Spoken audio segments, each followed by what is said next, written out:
Hi, I'm Marissa, and this is my IC story. I want to start out by saying that I'm making this video to help women with interstitial cystitis because when I was first diagnosed, I felt so alone. I was angry, depressed, and contemplating ending my life. And watching other people's videos helped me so much that I just want to be able to help someone the way that those videos helped me. So I want to start from the beginning, and that is September when I first started having UTI symptoms. I was really sick and peeing probably 80 to 100 times a day, burning, and I just couldn't take it anymore, and I'm like, wow, this is probably the worst UTI I've ever had. So finally, I went to the doctor and got 5 days worth of Bactrim, which didn't do anything. So I went back and told my doctor that I still had UTI symptoms, and she said maybe I didn't give you a long enough dosage, so she gave me 10 days worth of Bactrim. No such luck, nothing helped. I was still in excruciating pain. I was peeing so often I couldn't even tell you how many times a day or how frequent it was.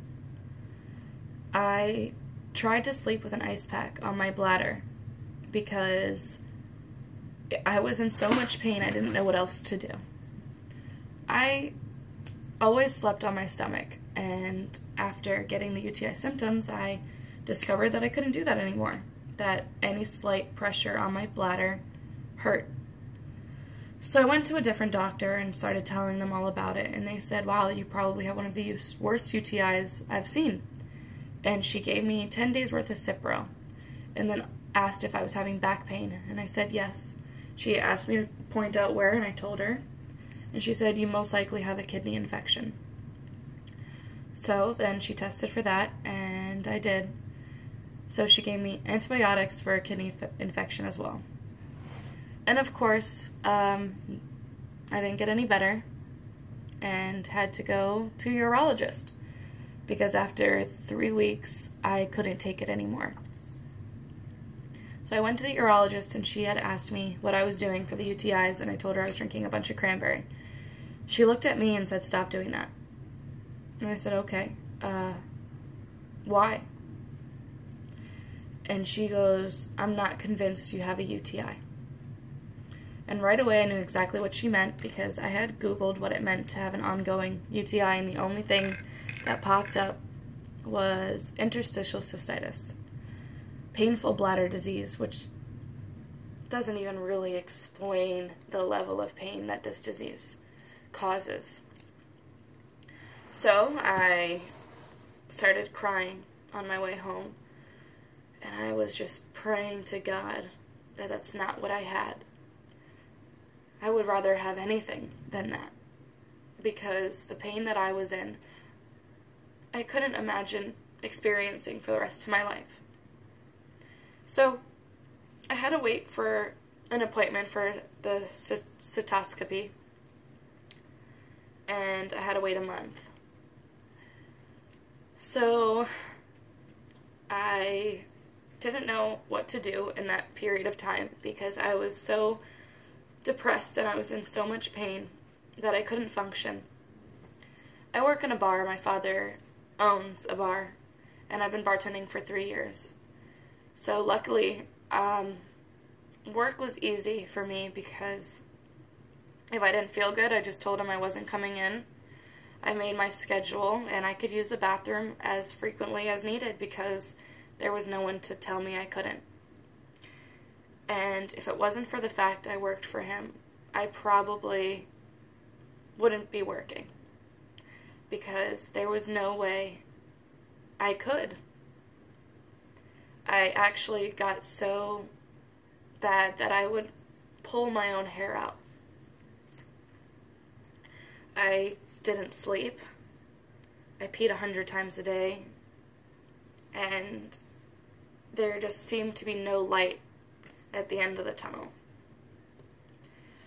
So eventually it became December and it was time for my appointment, and I went under the general anesthesia, and it was supposed to be a therapeutic procedure. And I was so excited to have temporary relief. But no such luck. I was in more pain after that, and I was diagnosed with IC.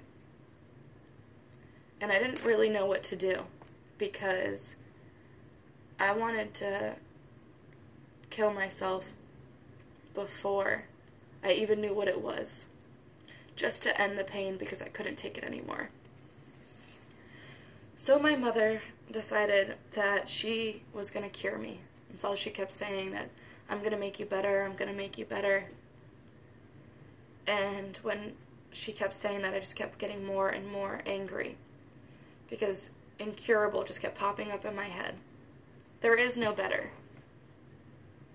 This disease doesn't get better because it doesn't go away. And that's not true. I finally figured that out. I started taking a bunch of vitamins because I couldn't afford the Almiron. It cost $950 for a 2-month supply, and I just couldn't afford it with my rent, my bills, and everything else.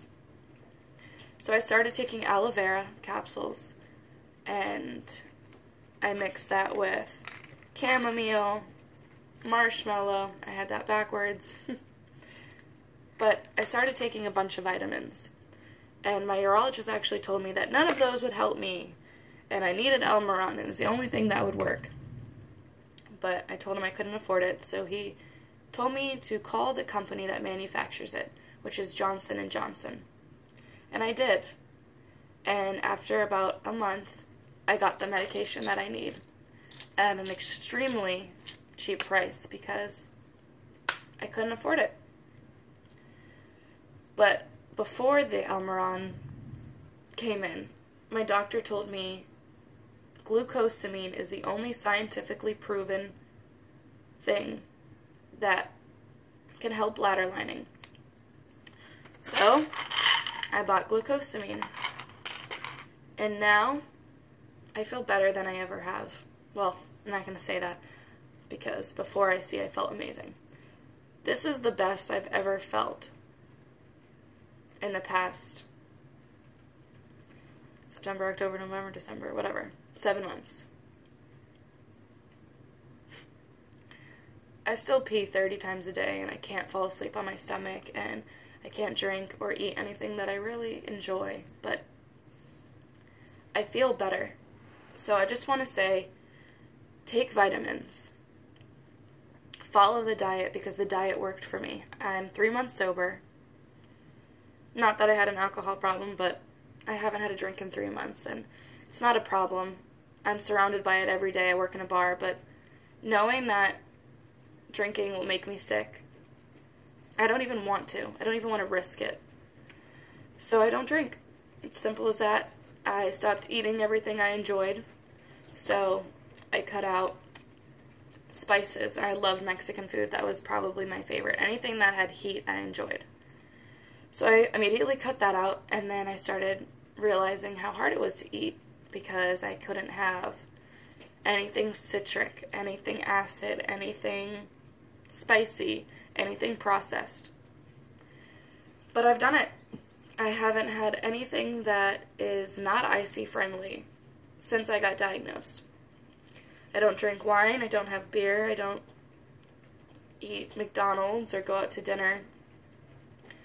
Everything got more expensive, of course, because of the fact that now I have to shop at Whole Foods and Chamberlain's and Sustain, and anything organic and anything good for you, of course, cost a lot more than what I was used to paying for food at Publix and restaurants. But I'm feeling a lot better, and that's all that matters to me, because I'm sleeping 5 hours or 6 hours a night. I'm peeing 30 times a day at the most.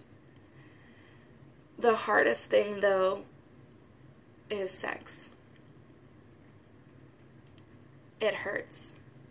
I don't feel any kind of pleasure during it, and I don't want to have it. And finding someone who's willing to be with you and not have sex is hard. But maybe if you show them this video and express to them how difficult it is to even function, let alone have somebody put pressure on you, it could help. Because I told my boyfriend what it felt like, and now he is a lot more understanding. And talk to your urologist, because they will prescribe you something that will help you relax and not feel so much pain during intercourse.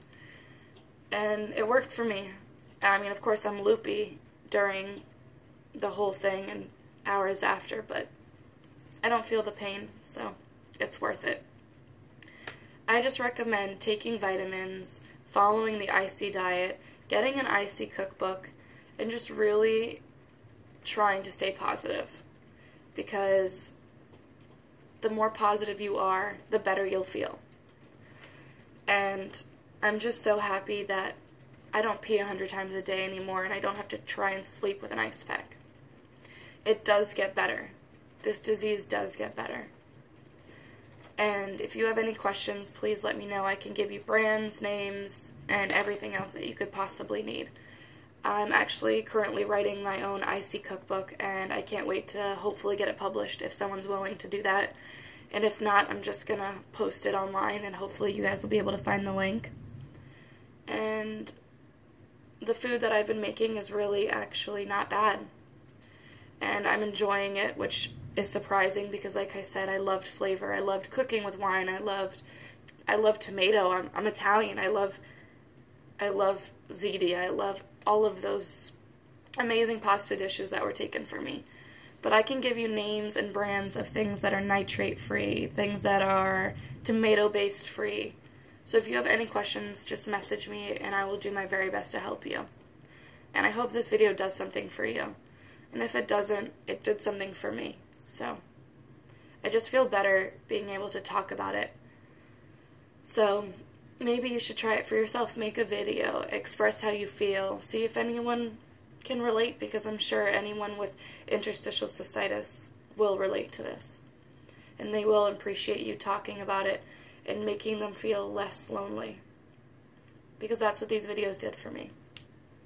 And like I said, if you have any questions or you just want to talk, I have so much available time, and I'd love to.